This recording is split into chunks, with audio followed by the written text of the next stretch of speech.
Assalamualaikum warahmatullahi wabarakatuh. Salam sejahtera untuk kita semua. Semoga selalu dalam lindungan dan kasih sayangnya. Amin ya robbal alamin. Pada kesempatan kali ini, saya Jihan Nukiana Putri, NIM C1F021076, akan mempresentasikan makalah saya yang berjudul Sejarah dan Pemikiran Akuntansi Syariah. Baiklah, langsung saja saya memaparkan poin-poin penting yang terdapat dalam makalah saya. Sejarah dan Pemikiran Akuntansi Syariah.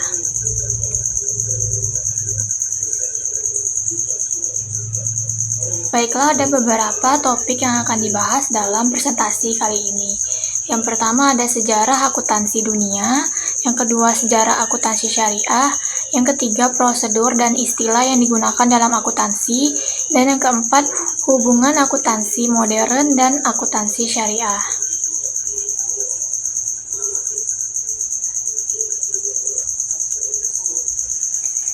Baiklah, sebelum memasuki poin-poin tersebut, saya akan menjelaskan latar belakang terlebih dahulu. Sejarah akuntansi adalah ilmu yang mempelajari pencatatan, pengukuran, dan pelaporan keuangan. Ilmu ini telah ada selama ribuan tahun dan berkembang di berbagai wilayah dunia di Indonesia. Sejarah akuntansi dimulai pada masa penjajahan Belanda dan terus berkembang hingga saat ini. Akuntansi dan pembukuan seringkali dianggap sama meski memiliki perbedaan. Pembukuan hanya mencatat transaksi keuangan, sedangkan pembukuan meliputi pengukuran dan pelaporan keuangan. Poin yang pertama yaitu sejarah perkembangan akuntansi dunia.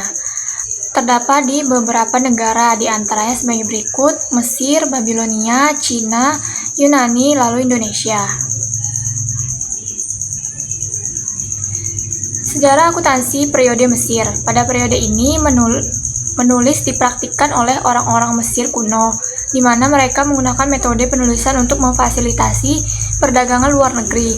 Pencatatan dilakukan pada lembaran kertas pada masa Mesir.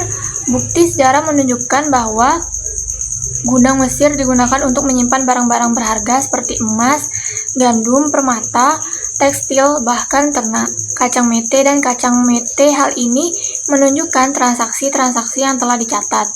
Dari cerita ini terlihat bahwa sistem registrasi sudah ada sejak lama. Selanjutnya, sejarah akuntansi periode Babilonia.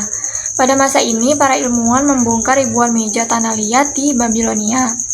Ditemukan bahwa hasil penelitian ini memberikan demonstrasi yang sangat baik tentang sistem akuntansi mereka. Dalam sistem akuntansi, pembukuan umum terutama disajikan dalam bentuk tabel. Pendapatan ada juga lembar biaya yang mencatat output perusahaan. Lembar pengeluaran mencakup daftar uang dan aset yang dibelanjakan untuk pengguna internal, pembelian, dan kerugian. Selanjutnya, sejarah akuntansi periode Cina. Perekonomian Cina paling tepat digambarkan sebagai perekonomian hibrida atau campuran, di mana negara mengontrol produk dan industri strategis, sementara sektor lain serta sektor komersial dan swasta diatur secara rinci oleh sistem yang berorientasi pasar. Dengan adanya reformasi ekonomi termasuk privatisasi, termasuk transformasi perusahaan publik menjadi perseroan terbatas bagi perusahaan. Tiongkok yang menerbitkan saham, aturan akuntansi baru telah dikembangkan untuk perusahaan yang baru diprivatisasi dan perseroan terbatas independen. Lalu sejarah akuntansi periode Yunani. Akuntansi dimulai dengan pelacakan saldo, uang masuk, pengeluaran, dan diakhiri dengan saldo. Pandangan terhadap akuntansi di sektor swasta dapat dilihat dari penemuan Papyrus Zenon di Mesir, sebuah dokumen yang berasal dari abad ke-3 sebelum Masehi, ketika Mesir masih menjadi provinsi Yunani di bawah kepemimpinan Alexander Agung. Dokumen ini memberikan bukti bahwa akuntansi Yunani sudah ada pada abad ke-4 sebelum Masehi. Zenon adalah administrator pada saat itu. Setiap departemen layanan dipimpin oleh seorang penyelia yang melaporkan setiap hari kegiatan di bawah yuridiksinya. Lalu selanjutnya, sejarah perkembangan akuntansi di Indonesia. Akuntansi di Indonesia sudah masuk ke Indonesia sejak zaman kerajaan di masa yang lalu, seperti Kerajaan Majapahit, Kerajaan Sriwijaya, dan Kerajaan Mataram. Awal mula penerapan akuntansi modern di Indonesia dimulai pada masa penjajahan Belanda, tepatnya pada tahun 1842 ketika Gubernur Belanda di Hindia Belanda mengeluarkan peraturan terkait penerimaan kas, piutang, penempatan anggaran, dan pengiriman kapal ke Batavia dicatat dalam bentuk jurnal.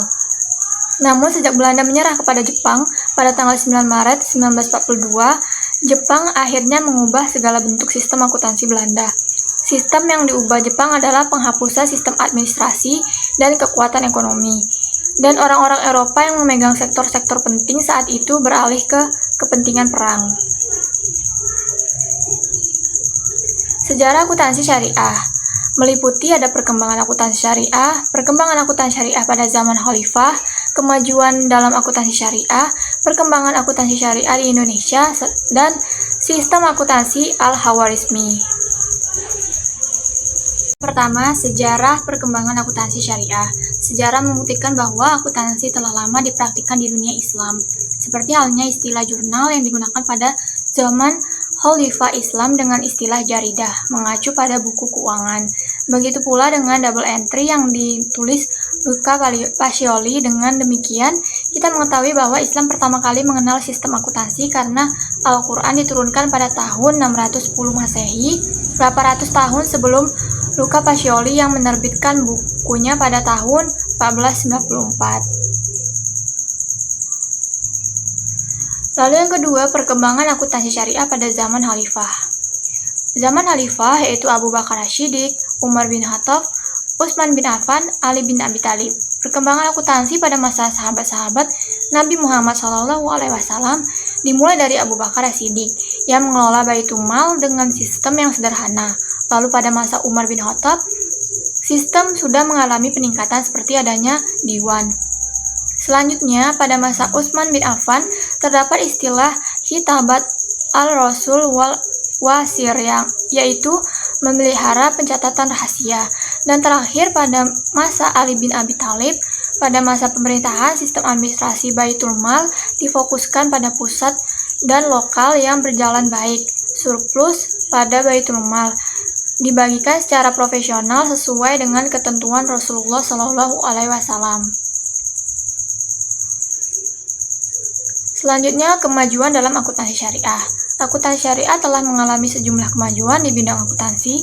Para pendukung akuntansi Islam kontemporer sangat menekankan upaya akuntansi konsep ini.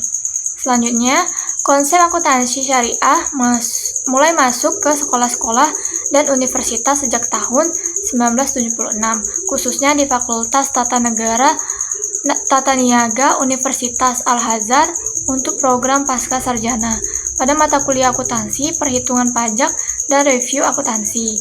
Keadaan ini berlanjut hingga tahun 1978 ketika sejumlah jurusan dibuka di berbagai cabang akuntansi Islam di banyak universitas di Timur Tengah, dan hal ini berlanjut hingga saat ini di banyak belahan dunia termasuk Indonesia. Selanjutnya, perkembangan akuntansi syariah di Indonesia. Secara historis, sejak tahun 2002 muncul gagasan tentang ideologi dan eksistensi akuntansi syariah, baik secara kultural maupun teknis. Berdasarkan catatan Ikatan Akuntansi Indonesia, baru saja membentuk Komite Akuntansi Syariah di Indonesia. Selanjutnya, sistem akuntansi menurut Al-Khawarizmi. Al-Khawarizmi merupakan penulis buku algebra atau aljabar yang kita kenal dalam ilmu matematika dan geometri. Nama lengkapnya ialah Abu Abdullah Muhammad Ibnu Musa Al-Khawarizmi. Selain itu, Al-Khawarizmi juga berkontribusi besar terhadap ilmu astronomi, ilmu bumi, dan juga ilmu sejarah. Selain buku aljabar, beliau juga pernah menulis mengenai diksit, algoritmi, rekonstruksi planetarium, astronomi, serta penanggalan Yahudi. Prosedur dan istilah yang digunakan dalam akuntansi syariah. Tujuan dari sistem akuntansi adalah untuk memastikan akuntabilitas, mendukung pengambilan keputusan, dan memfasilitasi evaluasi program yang telah diselesaikan. Tujuan ini tidak hanya berlaku bagi pemerintah tetapi juga bagi dunia usaha. Laporan Keuangan Islam. Karakteristik laporan keuangan menurut PSAK 10001 dibuat dalam kepatuhan terhadap standar akuntansi keuangan dan dalam keadaan wajar, dasar pencatatan secara akrual, materialitis dan penggabungan, saling hapus, frekuensi laporan, informasi komparatif, konsistensi penyajian. Lalu struktur dan isi laporan keuangan Islam menurut PSAK 101, laporan posisi keuangan, laporan laba rugi dan penghasilan komprehensif lain, laporan perubahan ekuitas, laporan arus kas, dan catatan atas laporan keuangan. Selanjutnya, apa hubungan antara akuntansi modern dan akuntansi syariah? Perkembangan ilmu pengetahuan termasuk sistem pencatatan sudah ada sejak zaman Daulah Abbasiyah. Bersamaan dengan itu, benua Eropa sedang berada di tengah abad ke-8. Dengan cara ini, kita bisa melihat hubungan antara akuntan Luca Pacioli dan syariah. Ada dugaan bahwa perdagangan Arab mempengaruhi Italia. Hal ini didukung dengan pernyataan Luca Pacioli bahwa setiap transaksi harus dicatat 2 kali pada sisi kredit dan debit, atau dimulai dengan mencatat kredit terlebih dahulu baru kemudian debit. Kesimpulannya, perkembangan akuntansi terus berlanjut hingga saat ini dan memegang peranan penting dalam bisnis, ekonomi, hukum, dan teknologi. Pendidikan dan profesi akuntan pun semakin berkembang, sehingga memungkinkan seseorang menjadi akuntan profesional di era digital saat ini. Teknologi juga memegang peran penting dalam bidang akuntansi dengan adanya software akuntansi yang semakin memudahkan pengguna dalam mengelola keuangannya. Akuntansi syariah dan akuntansi modern atau konvensional berkaitan antara satu sama lain. Dua-duanya mempunyai hubungan dalam hal pencatatan, pelaporan dengan tujuan untuk memberikan keputusan. Namun adanya perbedaan hukum dan tata cara dalam pencatatan laporan serta komponen-komponen keuangannya.